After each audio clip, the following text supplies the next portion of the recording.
भक्तजनों, आज आप सुने दो बहनें और गणेश भगवान की कथा। किसी गांव में एक लक्की नाम की औरत थी। उनकी 3 बेटी थी। तीनों बेटी बड़े प्यारी थी, बहुत सुंदर सुशील थी। लेकिन छोटी और माझिल बहन दोनों भगवान का भक्ति में हमेशा लीन रहती थी। वो पूजा पाठ भी करती थी। हर बुधवार को गणेश भगवान का मंदिर जाती, पूजा पाठ करती। जब दोनों बहनें गणेश भगवान का मंदिर से पूजा करके जब बाहर आती तो दोनों बहनें एक एक डाली में लड्डू भर कर वो अपना सीढ़िया पर बैठ जाती। आते जाते लोग को 2-2 लड्डू बांट देती। सभी ने लोग देख कर दोनों बहनों को बहुत खुश होते, कहते कि कितना दोनों प्यारी प्यारी बच्चियां है। देखो आते जाते लोग को वो लड्डू देती है। उनकी माँ भी बहुत पूजा पाठ करती थी। अपना माँ को देख देख कर वो दोनों बहनें वो भी पूजा पाठ में बहुत श्रद्धा भक्ति रखती थी। एक दिन गणेश भगवान बालक का रूप धारण करते हुए उसी रास्ते से आते हैं और कहते हैं कि बहनों, तुम लोग लड्डू बांट रही हो, मुझे भी 2-2 लड्डू दे दो। दोनों बहनें 2-2 लड्डू निकाल कर दे देती है। गणेश भगवान खा लेते हैं, फिर कहते हैं कि और लड्डू दो बहनों, फिर देती है, फिर खा लेते हैं। ऐसे करते करते उनकी सारे लड्डू खत्म हो जाता है। दोनों बहनों रोने लगती है। एक का नाम सोनाली थी और दूसरी का नाम सनम थी। सनम तो हमेशा मुस्कुराती रहती है, हंसती रहती है। गणेश भगवान कहते हैं कि छोटी बहन, तुम तो बहुत अच्छी हो, सुंदर हो, तुम हमेशा मुस्कुराती रहती हो। तुम्हारा मुस्कुराहट देखकर मैं भी मुस्कुराने लगता हूँ। तुम बहुत अच्छी हो। फिर गणेश भगवान कहने लगे कि मुझे और लड्डू दो, तुम्हारा लड्डू तो बहुत स्वादिष्ट है। वो कहने लगे कि ये लड्डू कौन बनाया है। वो दोनों बहनें कहती है कि मेरी माँ बनाई है, ये स्वादिष्ट लड्डू मेरी माँ बनाती है। गणेश भगवान कहते हैं कि हाँ, तुम्हारा माँ तो बहुत अच्छी स्वादिष्ट लड्डू बनाती है, मेरे लिए रोज ऐसे ही ले आना और मुझे खिलाना। बातें बातें में गणेश भगवान ने मांग मांग कर सारे डाली का लड्डू शेष कर दिया। अब दोनों बहनें कहने लगी कि बात करते करते हमारा सब लड्डू तुम खा गया, अब तो मेरा डाली में एक भी लड्डू नहीं है और आते जाते लोग को मैं क्या दूं। अब दोनों रोने लगती है। फिर गणेश भगवान कहते हैं कि बहनों, रोवो मत, तुम अपना अच्छे से डाली में देखो, तुम्हारा डाली में लड्डू है। जब दोनों बहनें अपनी डाली देखती है, उसमें लड्डू भरे हुए हैं। दोनों बहुत खुश हो जाती है, हंसने लगती है, कहती है कि हाँ भाई, मेरे डाली में तो भरे हुए लड्डू है। गणेश भगवान कहते हैं कि बहनों, अब तो तुम दोनों खुश हो। दोनों कहती है कि हाँ, मैं अब खुश हूँ। गणेश भगवान वहाँ से चले जाते हैं। दूसरा दिन फिर गणेश भगवान का मंदिर दोनों बहनें जाती है, श्रद्धा पूर्वक पूजा करती है। हाथ जोड़कर दोनों बहनों कहती है, हे गणेश भगवान, मेरा माता पिता को सूखे रखना। हम दोनों बहनों को आप इतना बुद्धि देना कि हम लोग पढ़ लिख कर अपना माता पिता को नाम रोशन करें। हे गणेश भगवान, हम दोनों बहनों को इतना अच्छा बुद्धि दीजिए कि हम लोग पढ़ लिख कर अपना पैर पर खड़ा हो सके, अपना माता पिता को हम लोग सेवा कर सके। हम दोनों बहनों को आप इतना शक्ति दीजिए, इतना शक्ति कि हम लोग पढ़ लिख कर बहुत बड़ा बन सके, कि अपना माता पिता को हम लोग सेवा कर सके। फिर दूसरा दिन दोनों बहन गणेश भगवान को मंदिर में आती है और पूजा पाठ करके उसी सीढ़ी पर दोनों बहनें बैठ जाती है। आते जाते लोगों को वो लड्डू बांटने लगती है। उसी समय में गणेश भगवान वहाँ पर आकर प्रकट होते हैं। कहने लगे कि बहनों, आज तुम दोनों बहनें मेरे मंदिर में आकर या मुझसे आशीर्वाद मांगती है। अब मैं तुम लोग का गणेश भगवान कहने लगे कि आज मैं अपना दोनों बहनों का बहुत बहुत आशीर्वाद देता हूँ कि दोनों बहनें मेरी पढ़ लिख कर बहुत बड़ा बन जाए और अपना माता पिता को सेवा करे। बस इतना बात कहकर गणेश भगवान अंतर्ध्यान हो गए। दोनों बहनों अपना माता के पास जाती है और कहती है कि माँ, आज तो गणेश भगवान मुझे दर्शन दिया था। हम दोनों बहनों को आशीर्वाद भी दिया है कि तुम लोग पढ़ लिख कर बड़ा बन जाओ और अपना माता पिता को सेवा करो। और कहकर अंतर्ध्यान हो गए। सोनाली और सनम कहती है माँ से कि माँ, हम लोग गणेश भगवान का एक साथ मिलकर जयकारा करें। वो सभी ने मिलकर गणेश भगवान को जयकारा लगाती है। गणेश भगवान की जय हो, गणेश भगवान की जय हो। भक्तजनों, आज आप सुने गणेश भगवान की कथा। किसी गांव में एक साहूकार और साहूकारनी थी। साहूकारनी का एक ही बेटा और बहू थी। साहूकार का बहुत सारा जमीन था, घर में भरे हुए धन था। साहूकार जितना खेत में कद्दू आबादी करता था, वो सारे पैकार का कद्दू कम दाम में दे देते थे। साहूकारनी साहूकार पर गुस्सा हो जाती और कहती कि कद्दू क्या मुफ्त में आया है कि आप सब मांगना में पैकार के दे देते हो? खेत में पैसा नहीं डालते हो कि सब कद्दू मांगने में पैकार को उठाकर दे देते हो? साहूकार जी कहते कि अरे धर्म पत्नी, मैं मांगना में कहाँ दे रही हूँ, उसका कीमत तो पैकार देते हैं। साहूकारनी कहती है कि हाँ, मैं क्या अंधी हूँ? मेरा आँख से नहीं देखता है? सब मैं देखती हूँ कि सारे कद्दू मांगना में उस पैकार को दे देते हो। साहूकार साहूकारनी से कहते हैं कि यारे धर्म पत्नी, हमारा एक ही पुत्र और पुत्रा बधू है। उन्हें आज तक तो कोई संतान नहीं हुआ। हम लोग कितना खा सकते हैं?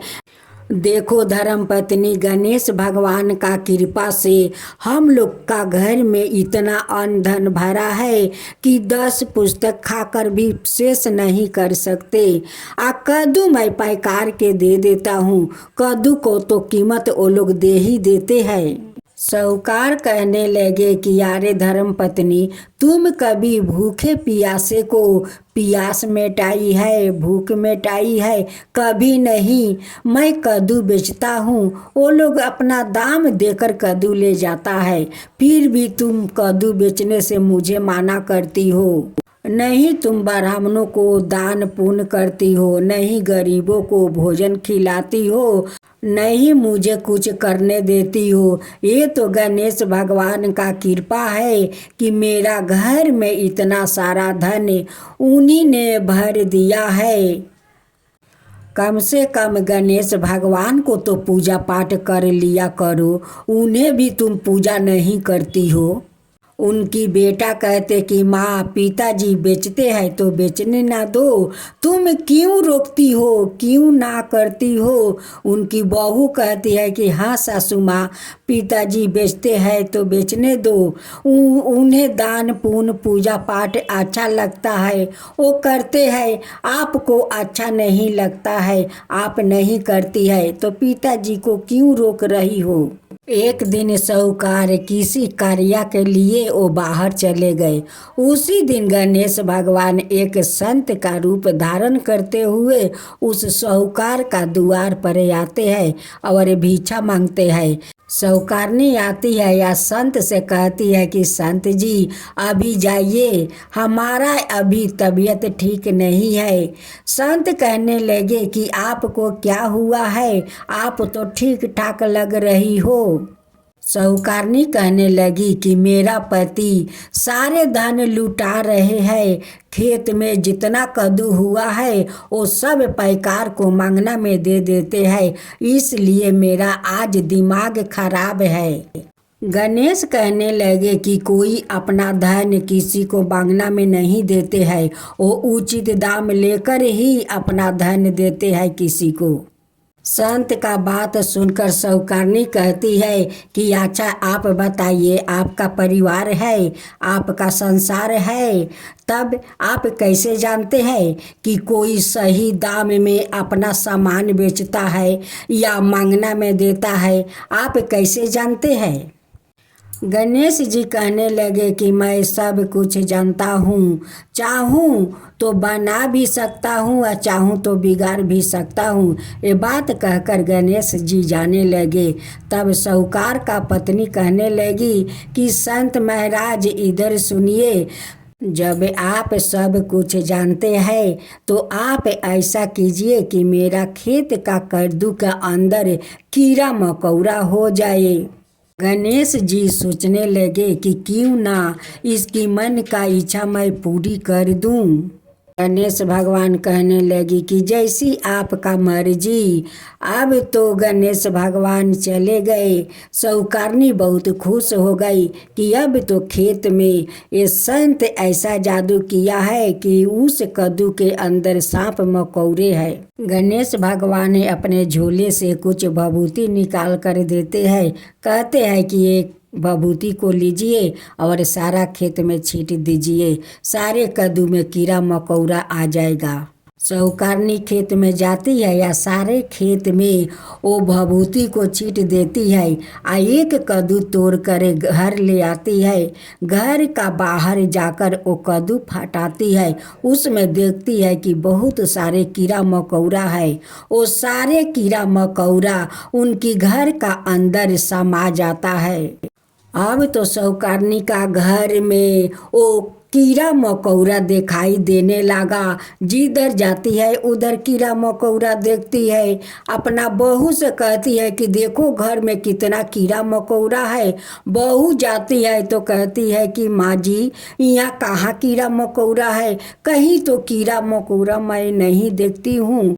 फिर साहूकारनी घर के अंदर जाती है, देखती है कि बड़े बड़े सांप बिरनी बिच्छू दुनिया का घर में घूम रहा है। साहूकारनी का बहू अपना पति से जाकर कहती है, लगता है आपको माँ पागल हो गई है। कहती है कि घर में चारों दिगे कीड़ा मकोड़ा दिखाई देता है। साहूकार का बेटा बहू सारा घर में घूमते हैं, लेकिन कहीं कीड़ा मकोड़ा दिखाई नहीं देता है। लेकिन उनकी सासू माँ के सब जगह कीड़ा मकोड़ा दिखाई देता है। अब तो उनकी बेटा उनकी पति कहने लगे कि ये तो पागल हो गई है, ये पगला गई है, सब जगह खाली कीड़ा मकोड़ा देखती है, हम लोग का नज़र तो कीड़ा मकोड़ा नहीं दिखता है। अब तो साहूकार जी गणेश जी के पास जाते हैं, हाथ जोड़कर विनती करते हैं कि हे गणेश भगवान, आपका तो सारा जीवन मैं श्रद्धा भक्ति से पूजा की हूँ। आज मेरा पत्नी देखिए कैसा हालत हो गया, आप ही कोई उपाय बताइए। हे गणेश भगवान, कोई तो उपाय बताइए कि मेरा पत्नी ठीक हो जाए। उसी समय गणेश भगवान माथे पर कद्दू लिए हुए या साहूकार के पीछे खड़े हैं। जब साहूकार जी मुड़कर पीछे देखते हैं तो साक्षात गणेश भगवान से दर्शन होते हैं, माथे पर कद्दू लिए हुए। साहूकार जी गणेश जी की पैर जाकर पकड़ लेते हैं, कहते हैं कि भगवान आप तो हमें साक्षात अपना दर्शन दिए। साहूकार कहने लगे कि भगवान ये सब क्या है आपका सर पर कद्दू। गणेश भगवान कहने लगे कि हे साहूकार इसी कद्दू के कारण तो आपका पत्नी पागल हुई है। एक दिन मैं आपका दरवाजे पर आया था संत का रूप में भिक्षा मांगने, लेकिन आपका पत्नी कहती है कि मेरा तबीयत खराब है, मेरा पति घर का सारा धन लुटा देते हैं, खेत का कद्दू मांगना में दे देते हैं। उस लिए वो बहुत चिंतित थी। वो मुझे बहुत कुछ सुनाने लगी, कहने लगी कि आपका परिवार नहीं है, संसार नहीं है, आप क्या जाने। जब मैं बोला कि मैं सब कुछ जानता हूँ, तब जाकर आपका पत्नी मुझे बुलाती है और कहती है कि हे संत जी आप ऐसा कोई उपाय बताइए कि मेरा खेत का सारे कद्दू में कीड़ा मकोड़ा आ जाए। मैं कुछ उन्हें भभूति दिया कि जाकर उस खेत में छींट दो। वो जाकर खेत में छींट देती है और एक कद्दू लियाकर घर के पीछे में जाकर फटाती है। उस कद्दू में बहुत सारा कीड़ा मकोड़ा था। वो सारे कीड़ा मकोड़ा उसी के घर में समा गया। उनकी नज़रें जिधर जाती है उधर कीड़ा मकोड़ा देखती है। ये सब तो माया का जाल था उन्हें दिखाने के लिए, लेकिन आपका शारदा भक्ति देखकर मैं बहुत प्रसन्न हूँ। इस कद्दू को ले जाइए और सारा खेत से लेकर घर तक छींट दीजिए। आज के बाद आपका खेत से लेकर घर तक कभी आपका पत्नी कीड़ा मकोड़ा दिखाई नहीं देगा। वो पागल नहीं है, ये सब मेरा माया जाल है। साहूकार जाते हैं और उस कद्दू को फटाकर खेत से लेकर घर तक उसका बीज छींट देते हैं। उसका बाद उनकी पत्नी का दिमाग ठीक हो जाता है। अब उन्हें कहीं भी कीड़ा मकोड़ा नहीं दिखाई देता है। अब तो साहूकार जी कहने लगे कि ये तो सब चमत्कार गणेश भगवान के था। वो आपका दरवाजे पर संत का रूप में आए थे और तुम्हें ना जाने क्या क्या गणेश भगवान को सुना दी। साहूकारनी कहने लगी कि नहीं साहूकार जी वो एक संत था, कोई गणेश भगवान नहीं थे, वो संत थे। अब साहूकार कहने लगे कि यारे मूर्ख वही तो गणेश भगवान थे कि संत के रूप में तुम्हारा दरवाजा पर भिक्षा मांगने आए थे और तुम उनसे खेत का कद्दू नष्ट करने के लिए उनसे भभूति लिया और जाकर खेत से लेकर घर में छींट दिया। उसी कद्दू का अंदर वो माया जाल था कि तुम्हें खाली कीड़ा मकोड़ा दिखाई देता है। दोनों पति पत्नी हाथ जोड़कर गणेश भगवान से क्षमा मांगता है और कहने लगे कि हे गणेश भगवान हम दोनों को माफ़ कर दीजिए। हे गणेश भगवान मेरे पत्नी तो मूर्ख थी कि आपको पहचान नहीं पाई, आई आपसे भभूति लेकर आज देखिए इसका ये हालत हो गया। साहूकारनी कहने लगी कि गणेश भगवान मुझे क्षमा कर दीजिए, मैं मूर्ख हूँ, मैं पहचान नहीं पाई, मुझे क्षमा कर दीजिए। मैं आपका शारदा भक्ति से पूजा करूँगी, हर बुधवार के उपवास रखूँगी, पूजा पाठ करने के बाद मैं उपवास तुरूंगी, आपका शारदा भक्ति से मैं पूजा करूंगी। साहूकारनी कहने लगी कि हे गणेश भगवान आप चाहे तो ठीक बिगाड़ सकते हैं या चाहे तो बना सकते हैं, यही बात आप बोले थे लेकिन मैं आपको नहीं समझ पाई थी। आप तो ये सिद्ध करके दिखा दिया। हे गणेश भगवान जैसे हम लोग पर कृपा किया वैसा ही सबका ऊपर कृपा करना। हे गणेश भगवान सबका ऊपर कृपा करना। गणेश भगवान की जय हो, गणेश भगवान की जय हो।